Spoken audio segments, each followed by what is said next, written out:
Max Olson, ESPN, joins us Thursdays, most every Thursday, depending on his schedule and what's available. He joins us on 365 Sports. Max, we were just talking at the end of the last hour about this transfer window of getting down to one, and saw stories about most coaches would like to keep the one in December, even though that can be confusing. Where do you stand on that?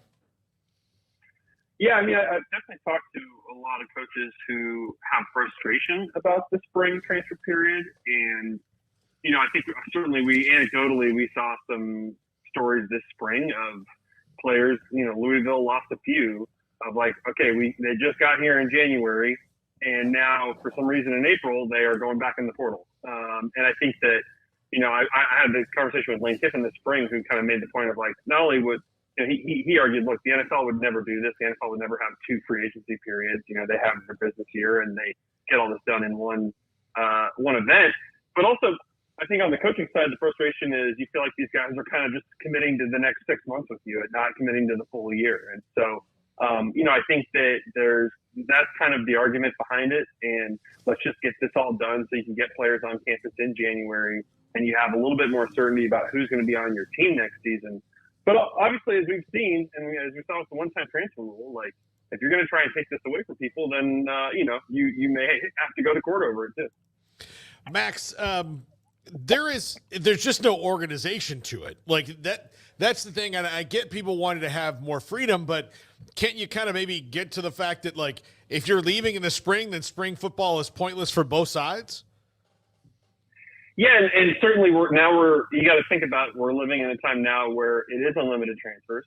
So you kind of assume that there's just, I don't know that the number of transfers will keep going up in like a, you know, I don't know that it will keep jumping 20% every year like we've seen, which is crazy. But I think you have to kind of understand now that it's all on the table in terms of anyone going in the portal whenever they want. And now we've got to kind of figure out the financial structure of how we pay them next year. Like, I think you are setting up for a pretty chaotic portal in December, and I can see why, just in terms of trying to manage that chaos, can you just get all that done over 1 month?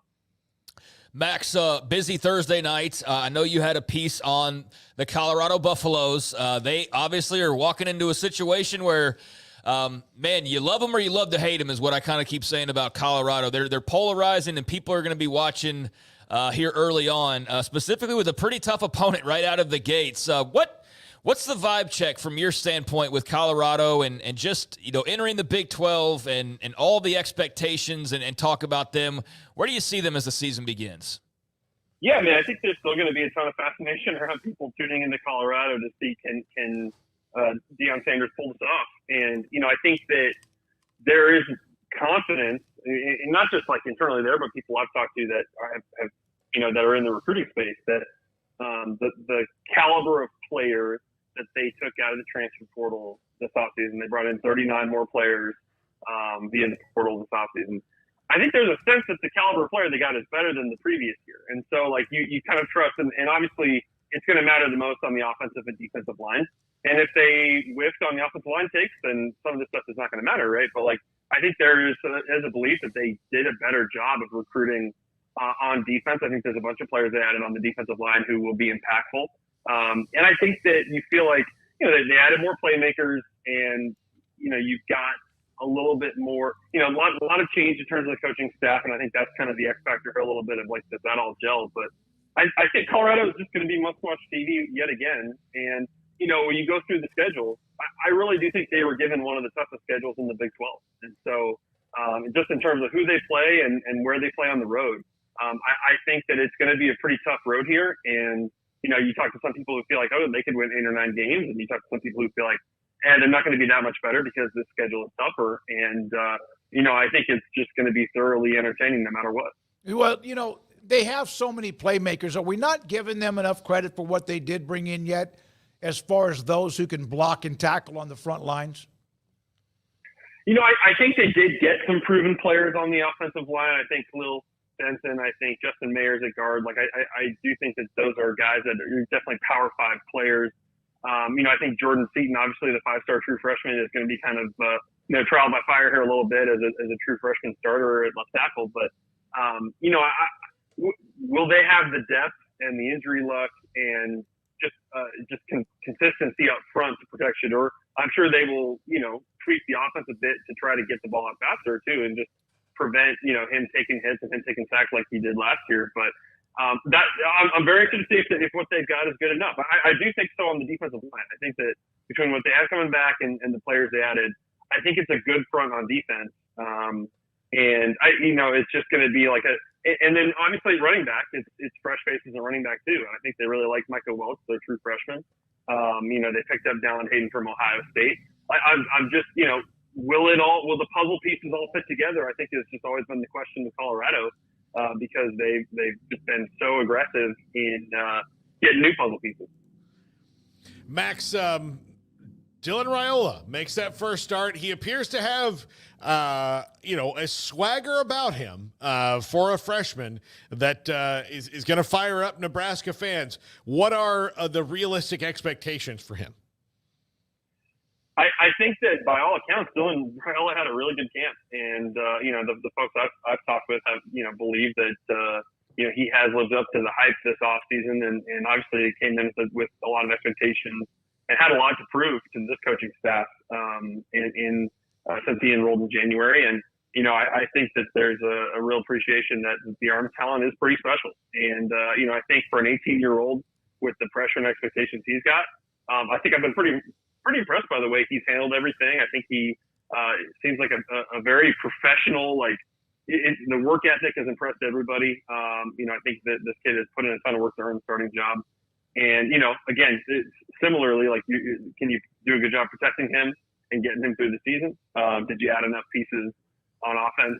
Can you have a lot better injury luck on offense that this can be a pretty functional and dangerous offense? I think there's a lot of question marks, but it's funny. In the past couple of weeks, I've had a lot of people reach out to me and be like, am I crazy to think Nebraska could be in the hunt here for a playoff spot? And I think a lot of people are looking at the schedule and thinking this is not a hard schedule for Nebraska. I think beyond the Colorado game, there's not a lot of tough opponents coming to Lincoln.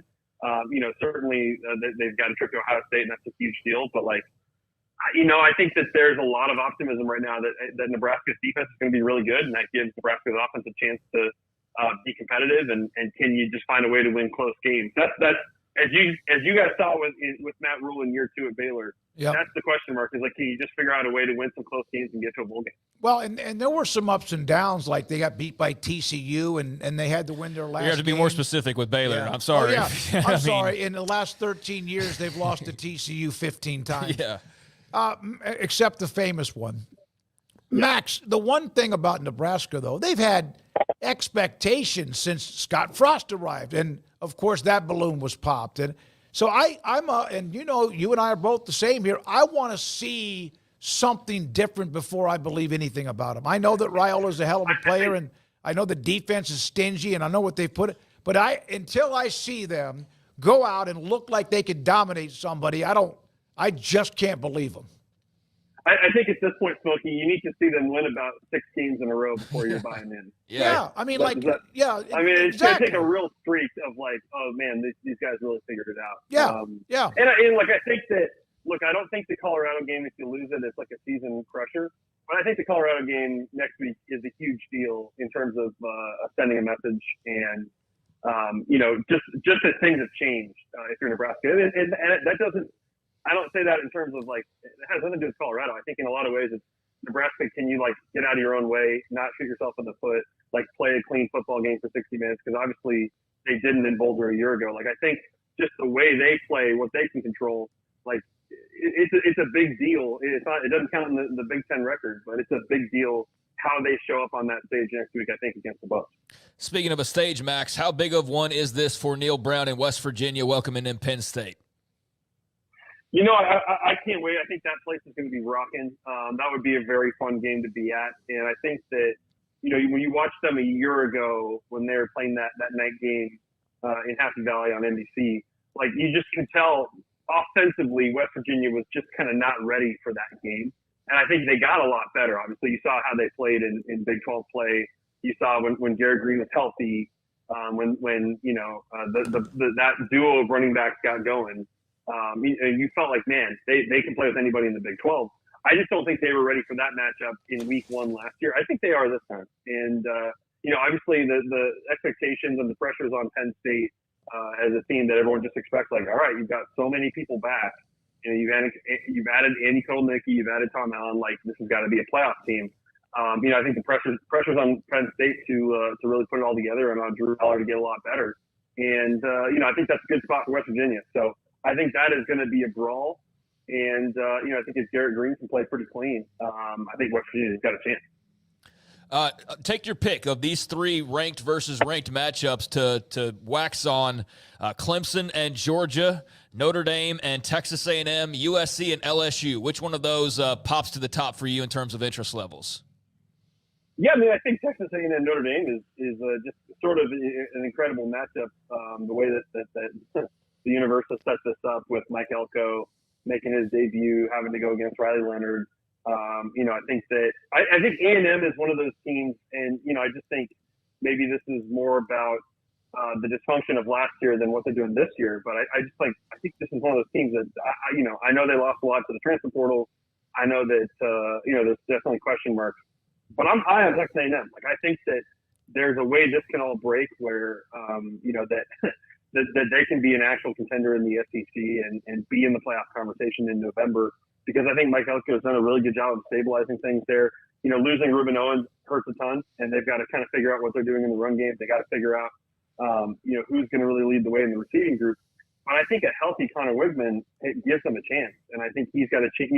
He has a chance to really I'm buying stock on Connor Wigman having a big year, and really love the way Colin Klein calls an offense. I think that's a great combination of those two, and I think that that D line should be among the best in the country, especially with the addition of Nick Scorton from Purdue. So, I think A&M, I'm just fascinated to see, can they put it together and give Notre Dame a heck of a fight here. I think that's just what a great showdown. I love there's some great games to watch, and also we can hash and discuss them and digest them next week. I can't wait for that, too. I want to just enjoy the weekend, though, with all these games around the country. 2 games have already been delayed.